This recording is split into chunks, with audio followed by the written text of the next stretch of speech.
take a moment to introduce you. So welcome to Seneca. My name is Praveen Natera, and on behalf of Seneca, I just wanted to welcome you all. Today we have with us Kevin, who is going to be talking about MongoDB. Relational databases have been with us for such a long time, but big data came on board, and when the variety of the kind of data we were getting increased, and so did the kind of data into semi-structured and unstructured, then relational databases were not able to handle that, and that's where the NoSQL databases came. And MongoDB is one of the leading open source NoSQL databases about which Kevin's going to talk about.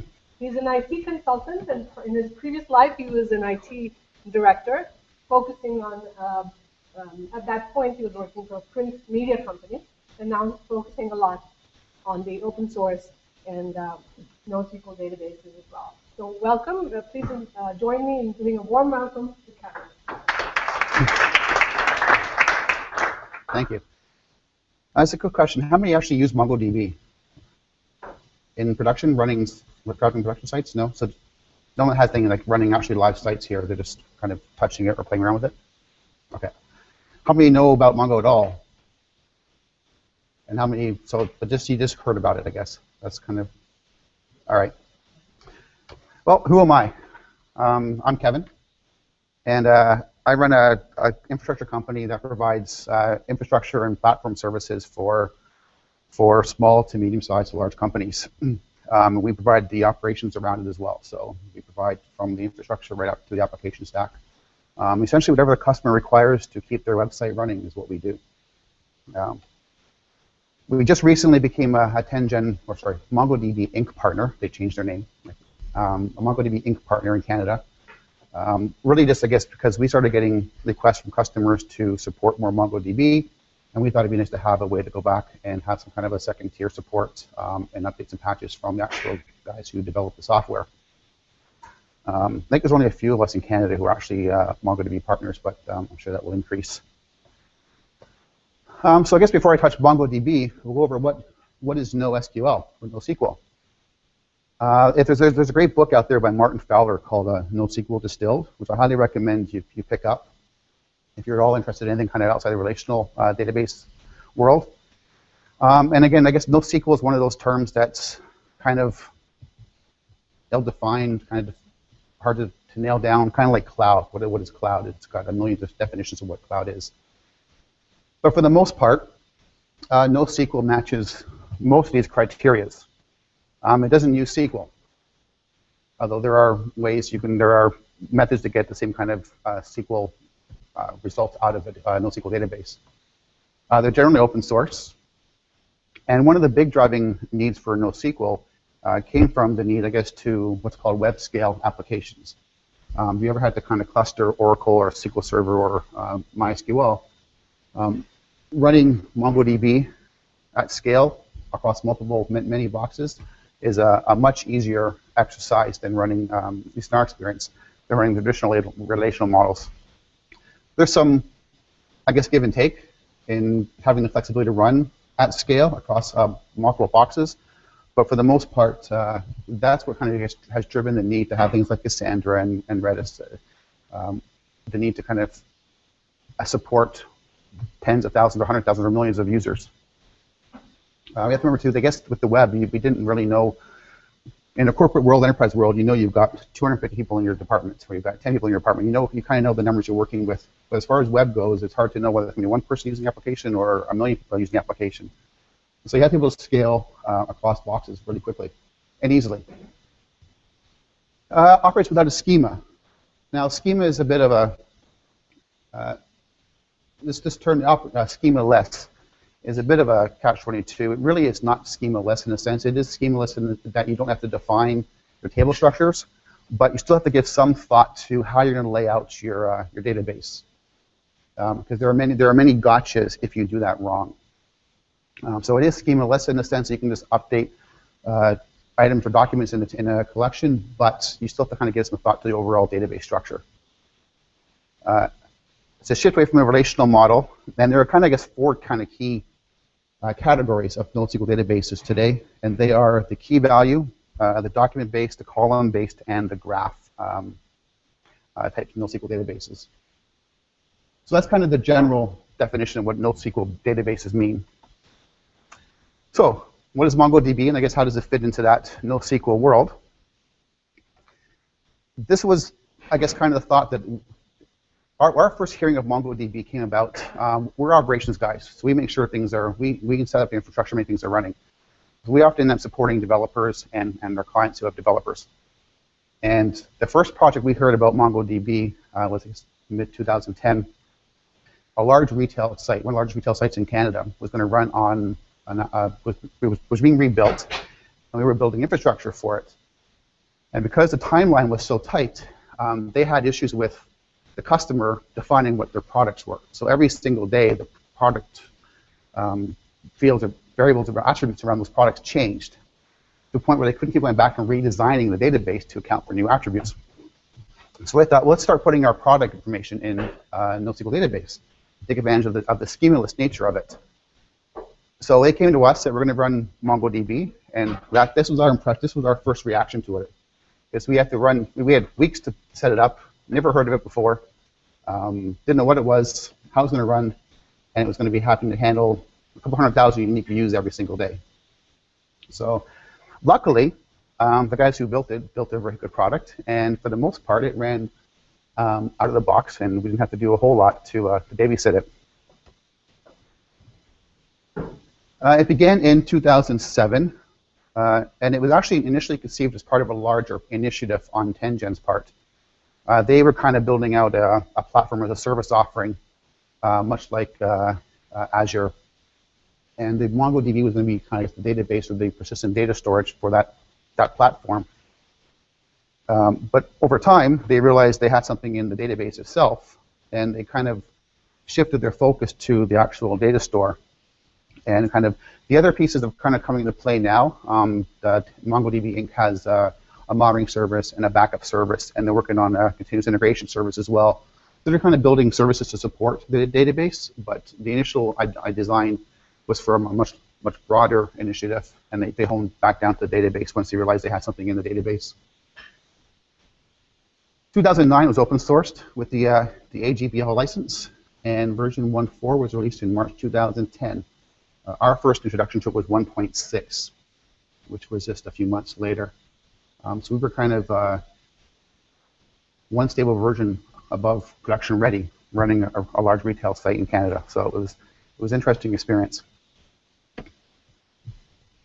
As mentioned, I think this is from this month. MongoDB is actually the number 6 database now, ranked by DB Engines, and I believe it's the number 1 NoSQL database. It is.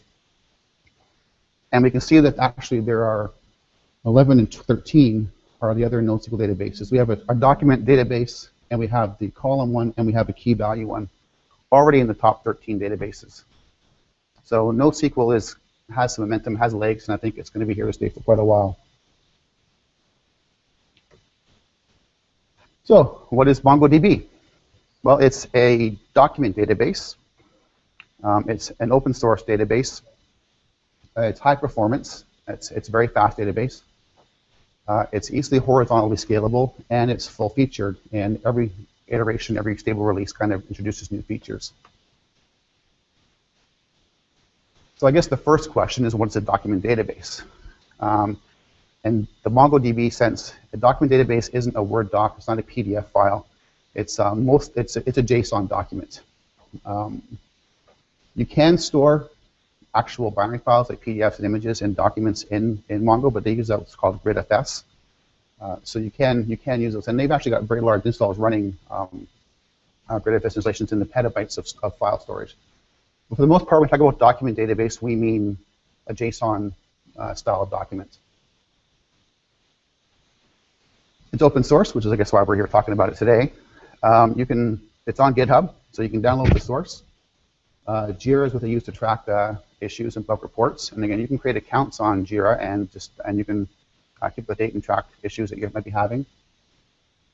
It's licensed under the AGPL, and you can get commercial licenses, and they're very open to the community as well. So you can submit contributions to the code if you'd like. So it's written in C++. and it uses memory mapped files, which is, I guess, how it gains its speed. It runs nearly everywhere. There's Windows installs, there's Linux versions of it, and there's Mac versions of it. I believe the largest install base, though, would probably be Linux by Mac, and there are a few Windows, but I'm not sure of any actually running in production.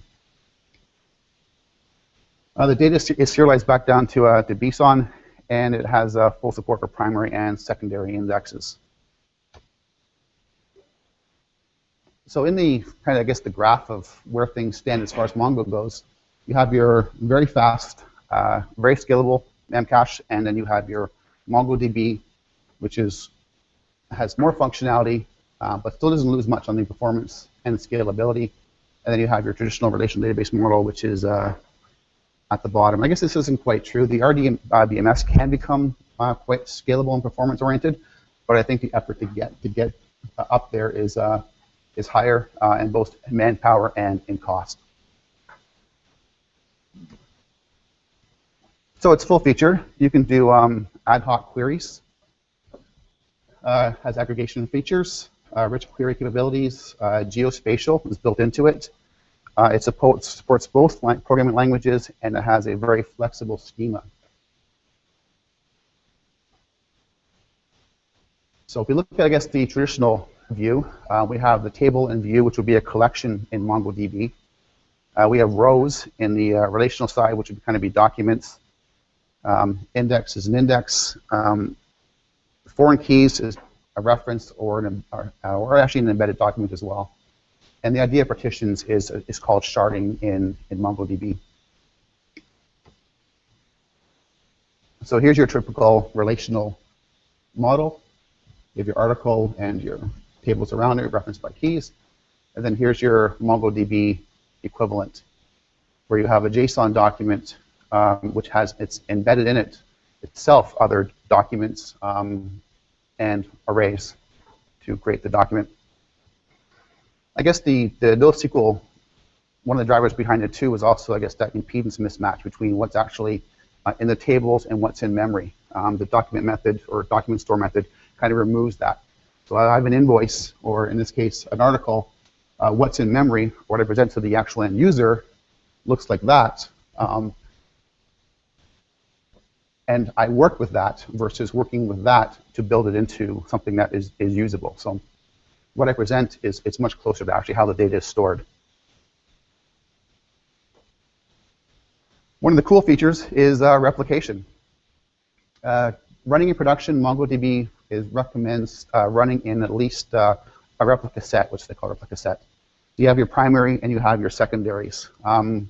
They recommend running with at least 3 in that set, so 1 replica, one primary and 2 secondaries. And you can read from the secondary, so you do get some scalability that way as well.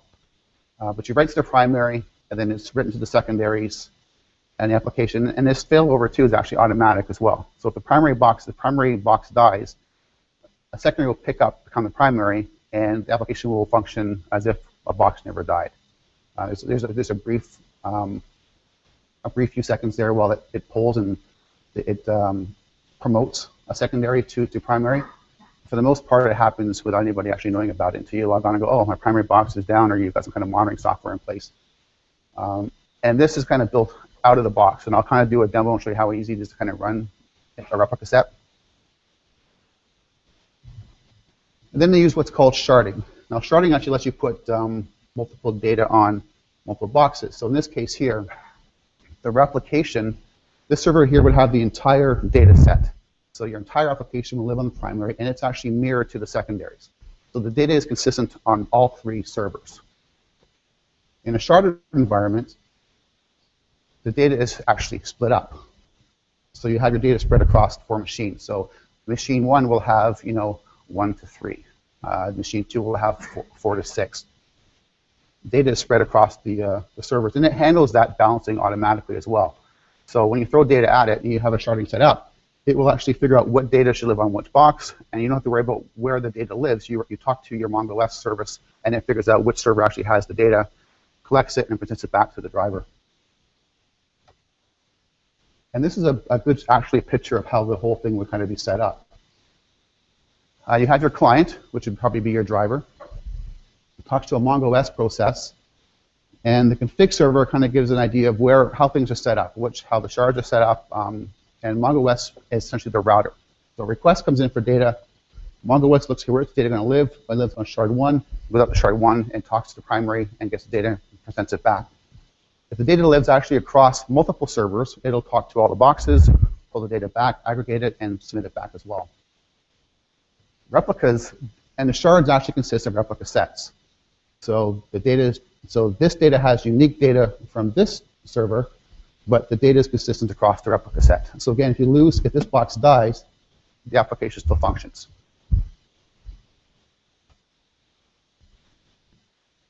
MongoDB.org/downloads is where you can pick up MongoDB. I think it's actually 247 now. It's the most recent version. And running MongoDB is fairly easy. These 4 lines get you up and running with MongoDB. And I think I'm actually going to try a demo here.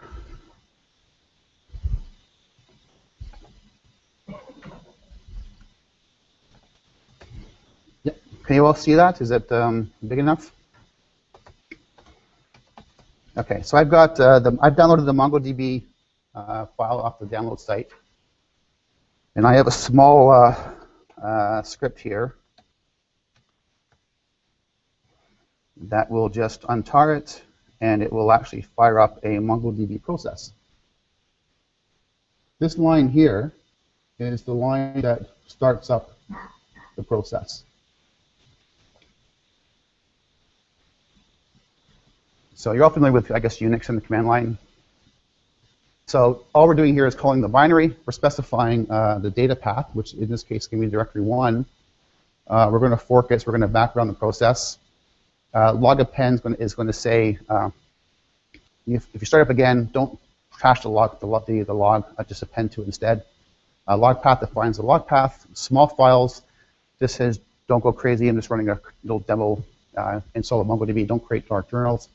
And the port specifies the port it runs on. Now, there are defaults here as well.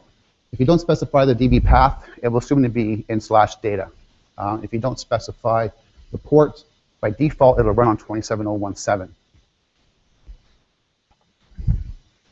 So if all goes well, we should have a process running here.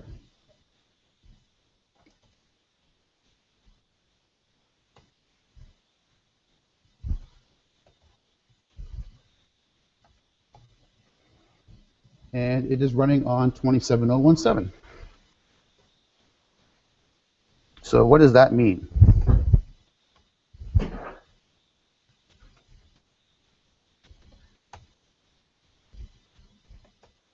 It means I have a server. Let's see, that's kind of small down there.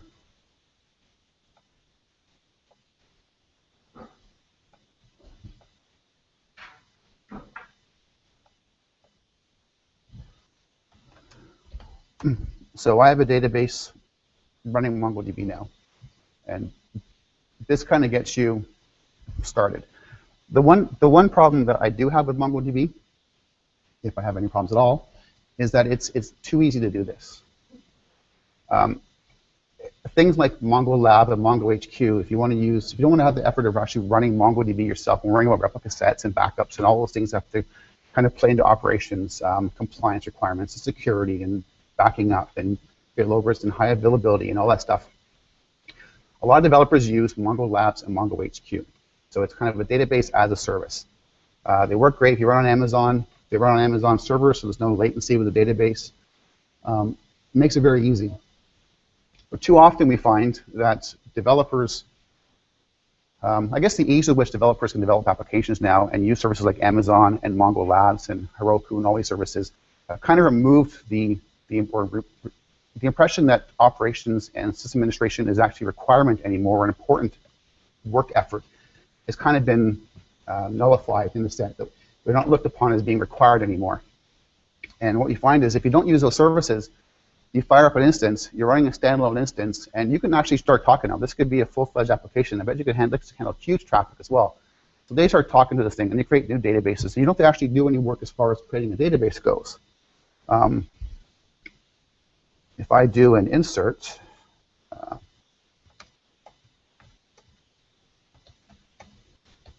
and let's do,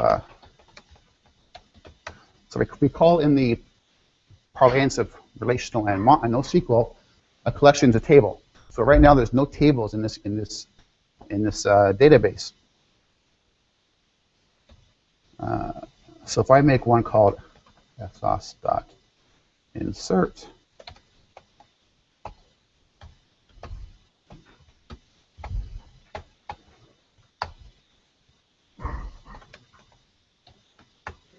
there's now an FSOSS table. So all I did was just insert a JSON document, and it created it. Because it didn't exist, it creates it. And it worked the same way with the database. It doesn't exist, it creates it. So if you kind of are comparing it back to the world of MySQL and MS SQL and Oracle, you don't get this kind of flexibility with it. So there's the DBA role is kind of relegated to the side because the developers can just throw data at a database and it creates it, which can be a problem if you're not having it properly backed up and maintained and make sure it's secure and all that kind of stuff. So this is an example of quickly getting able to actually run a standalone instance of MongoDB. And I believe there should only be one MongoDB process running right now.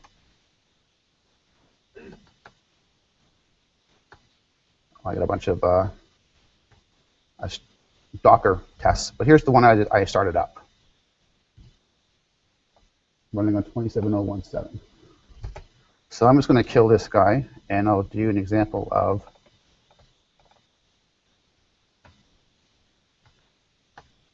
and he's dead. So let's do a replica set instead. So that was one MongoDB instance running. Now here, I'm going to do the same thing. So I'm going to set up 3 instances running on ports 27017, 018, and 019. And all I'm going to do really is just specify the fact that it belongs to a replica set. And I'll call the replica set FSOSS. So if I start this guy up, we should end up with 3 instances running. And there they are, 27019, 018, and 017. Now they should be complaining that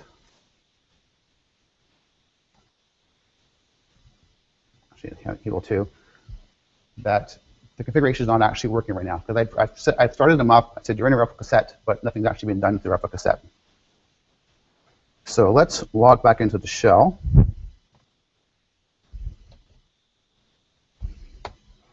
And by default, 27017 will be the port that Mongo Shell wants to connect to. So that's who I'm connected to actually right now.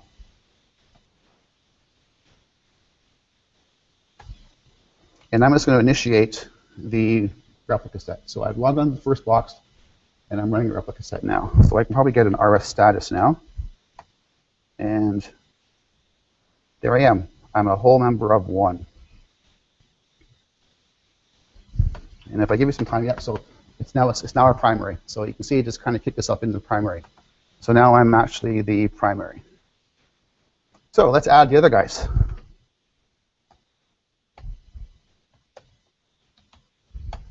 It's 27018, I believe, and 9. Now the one thing here that's always a gotcha is the fact you have to use the name. You can't use localhost or 127001. Replica sets are supposed to live on separate boxes, so they kind of add that safeguard to say, no, you can't run a replica set on a localhost. But if you use a host name, you're okay. So if I do an RS status now, I've got a couple boxes here. This guy's actually running secondary, and this third one here is still syncing up. And now we're good. So there is now 3 replica sets running. So in the real world, these would be 3 separate boxes. But for the demo, we'll just have it different ports. Now data, since I'm on primary, data now will actually, if I do a insert,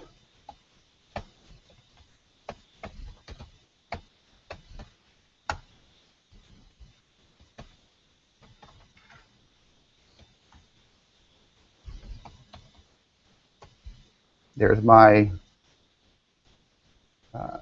document I just created, and I'm on the primary box right now. So let's do something nasty, and let's kill the primary box.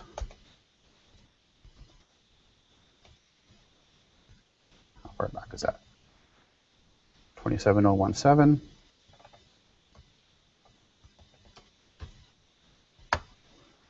So 24, so he should be dead, so now there's only 2 running. And they were secondaries.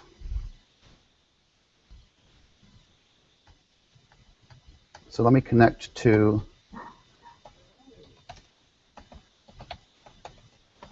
uh, 27018,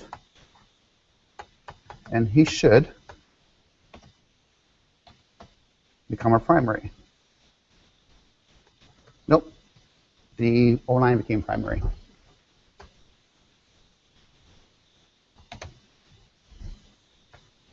There he is. So that happened without me doing anything. I just one box dies, and boom, I got a new box. And if I do a db dot, actually if I go to use test, show collections, there's my FS, and then I do a db find.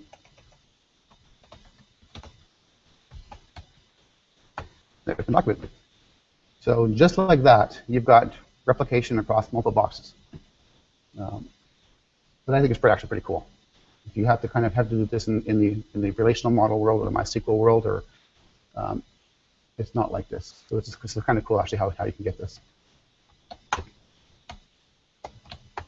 So that's the demo. So I'm glad the demo actually worked.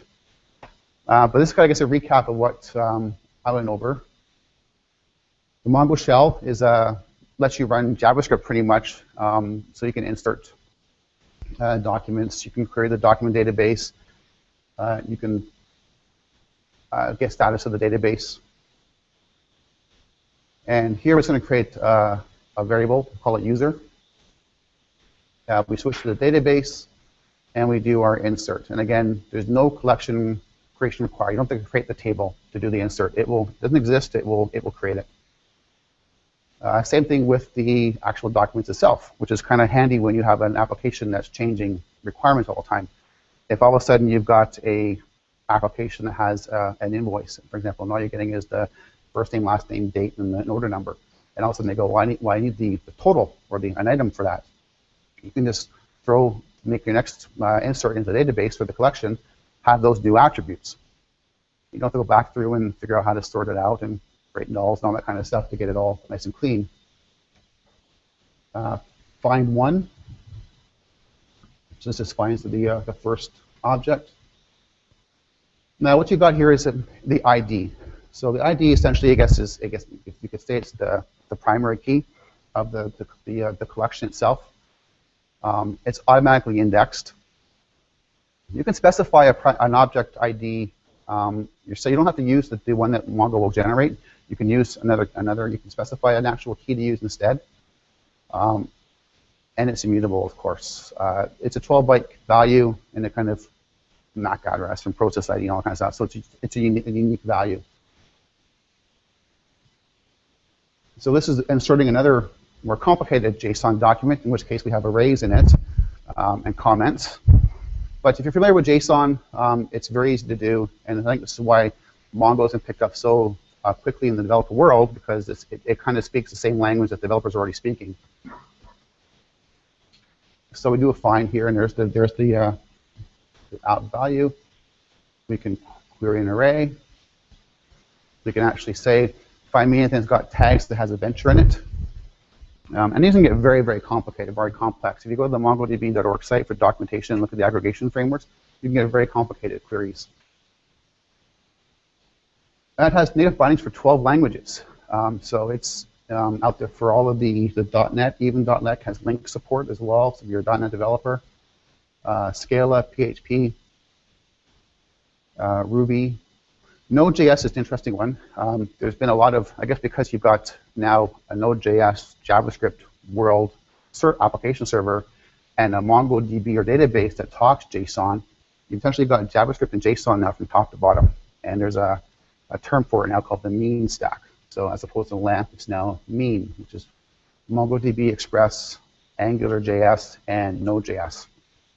So one of the more popular groups in Toronto right now is actually the AngularJS group. There's lots of momentum around the idea of being able to write JavaScript top to the bottom. And again, I guess this is trend towards making developers' lives easier, that they can kind of talk the same language from top to bottom. You don't need to have a full team of people to manage databases and hard drives and networking and all that stuff that kind of goes away, and you can credit card in the kitchen table and you can work.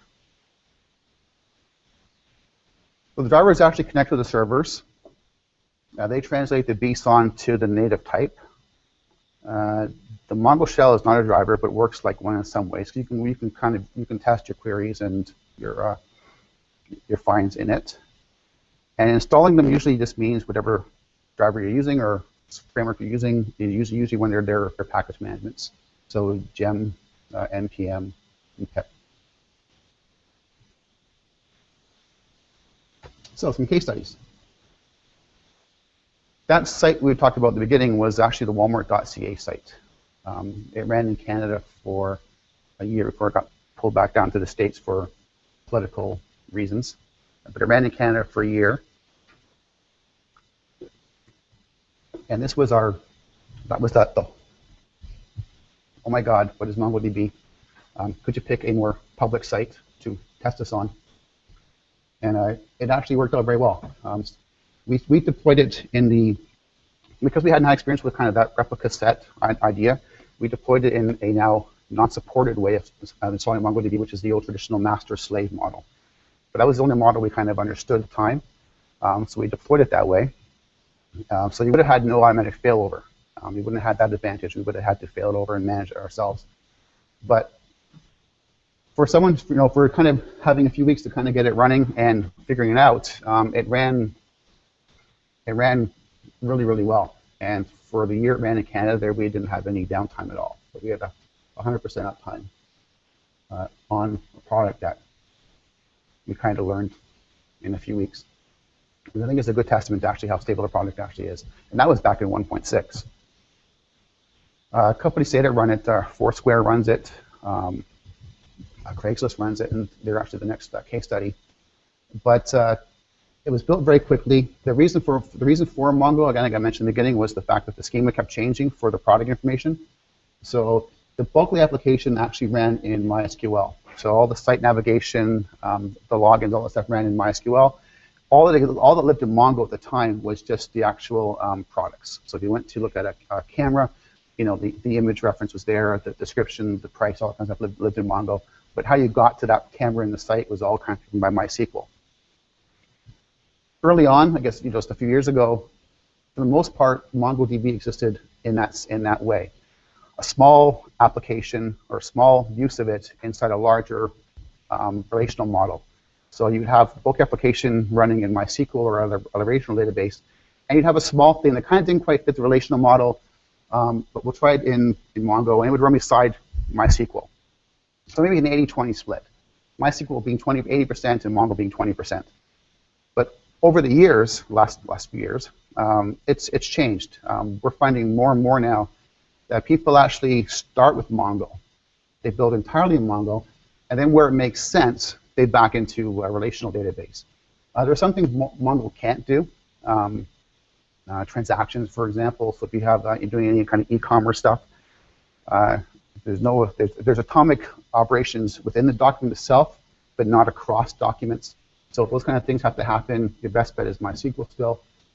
But for the most part, people kind of start now in Mongo, and where it needs to be relational, they fit that in. I don't know if anyone knows what Redis is. Redis is a kind of a key value store. I heard we did a MongoDB meetup a few weeks ago, and someone made a good point that said, whatever database you end up running, have Redis in front of it. So if you're running MySQL, have Redis in front of it. If you're running MongoDB, have Redis in front of it. And we're finding a lot of installs now are even ignoring the whole MySQL Mongo battle. They're actually having it's a Redis and Mongo combination that are now running applications. Craigslist is here, I guess, just to kind of show the fact that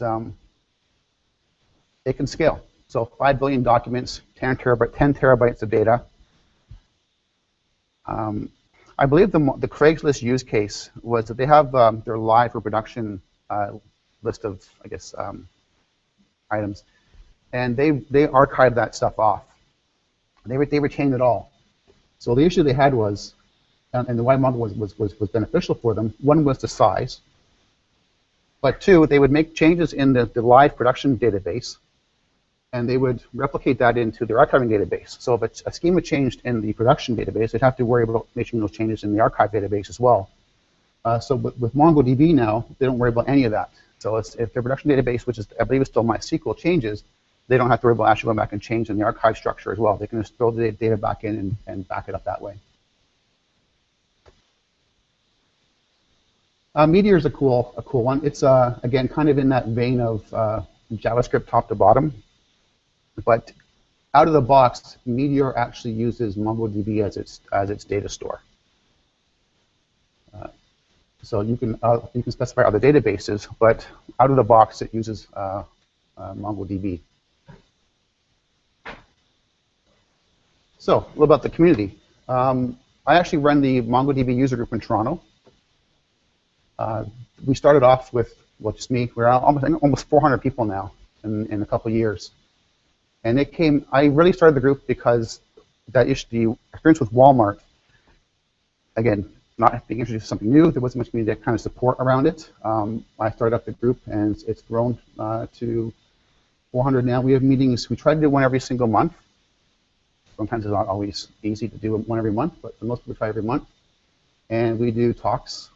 Sometimes I do an operations talk, so I kind of cover the important stuff, like backing up and security and all those things. And then there's the developer talks who talk about how they use MongoDB. But you can find us at themeetup.com. We usually do beers afterwards, so it's very informal. And there's actually a Google Plus group as well, so you can find us on there. And I'll post all kinds of information about articles I found, or actually these are pictures from the last meetup we had. We did a talk on AngularJS.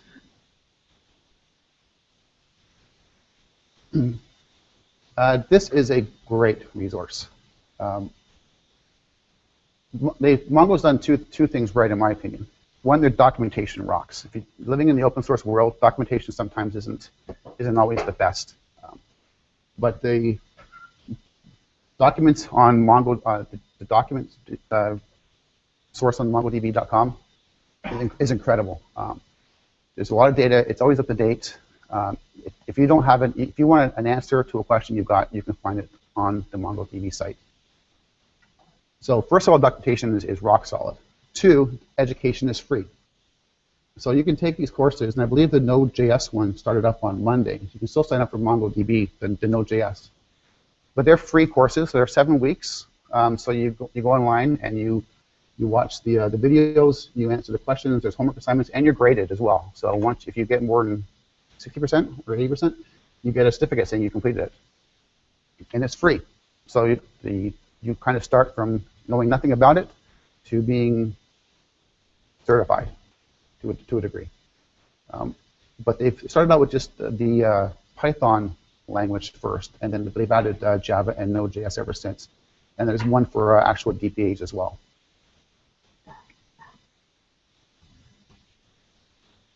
So references. The GitHub link is where you can find Mongo. Jira is where the bug tracking. You can create accounts on these and track issues. Education.mongodb.com is where you find the education site, and the docs site, docs.mongodb.org, is great things. Between those education and docs, it's again, living in an open source world, sometimes the two things that always seem to lack are those two things, and maybe why they're so successful is because they've kind of figured that out. The support's there, the answers to questions is there. And I guess that's it. Thank you for, hopefully you learned a little bit about MongoDB. And I guess if there's any questions, I'm not sure if we're doing Q&A or.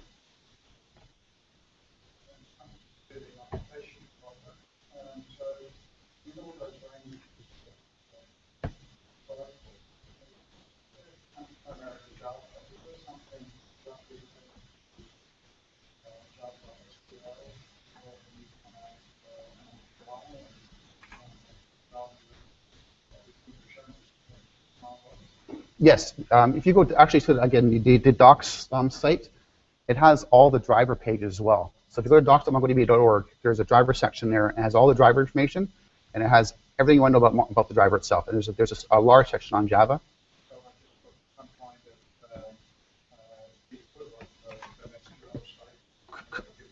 Correct. Correct. Yeah. On there, how is it stored? Is it binary file or? It's a binary, it's a JSON file, which is kind of nice too as far as backing up goes. There are MongoDB dump commands, so you can dump the database, MongoDB export, import, that kind of stuff. But because it is a binary file, what you can do sometimes is you can, if you're running primary, secondary, and secondary, for example, you can use the secondaries as a backup, which is what we usually do. We run the backups off the secondaries. And so you could stop the database on a secondary, application still functioning because it has a primary and secondary still, copy those files somewhere else, fire up secondary again, and you have a backup. So as long as you have those data files, you have everything you need to recover from. So sometimes that's a use case for backing up. You shut down a secondary, copy the files off. Sometimes you can snapshot them if you have LLVM running. But that's a common use of the secondaries. You can actually also have secondaries in other data centers for backups. You can have secondaries that replicate at an interval. If you want to keep something, sometimes the developer will make a mistake and they'll blow away a table and they'll come to you and say, I need this data now. But replications occurred and you now got data set that's common amongst all three replica sets. But you could have a box that actually replicates every half hour. So you've got a copy now of these files, or every hour it replicates. So you have these kind of archive snapshots. So you can kind of do all kinds of cool things with it. So can you just talk about a little bit about the best practices just from your experience? Yep. So for example, let's say somebody who's just starting up and give them advice, what should they look out for, or what things they should keep in mind while they're learning, what are things that are important? So just on that. Yep, I guess if you're running it in production, definitely run replica sets. They've made a large effort actually to remove a lot of the gotchas that we found for ourselves when we first rolled out Mongo. They've kind of corrected. Journaling is on by default now. I think since 2.0, they now have journaling available. So if the box crashes, you don't lose the data. But definitely run in a replica set. So make sure you've got your data on at least 2 or 3 boxes or 2 or 3 instances where they're running. There really isn't. I guess you fall into the standard kind of best practice for system administration. Make sure there are backups that are occurring. If you have security issues, make sure that you've got security practices. Maybe you can use the authentication methods within MongoDB. Make sure that people can access the data they're allowed to access. The best practice really, I guess, come into standard kind of DBA sysadmin kind of best practices. Again, you can get running pretty quickly now with just a few commands with the replica set. If you're a developer, you might want to just try starting out with like a MongoLab or MongoHQ. If you're a developer and don't have the kind of operations background, they do that for you. So all you're doing is really just talking to a database, and they're worrying about replication and sharding and all that stuff. You're just asking for data and inserting data. So as a start, if you're a developer, maybe one of those is the better way to go. So you get an idea of how to talk to Mongo. But as far as the DBA goes, make sure you're running replica sets. Make sure your data is across more than one box. Make sure you've got backups. Make sure the database is secure. All those kind of standard best practice still apply.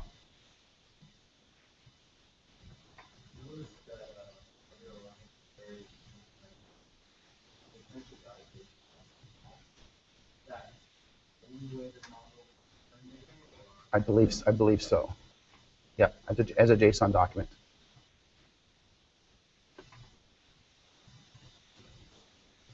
Well, on behalf of Seneca, I just wanted to give you a small token of appreciation for that insightful talk. Thank you.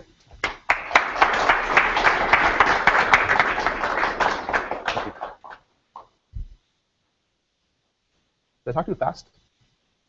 No? Okay, good. I can talk too fast.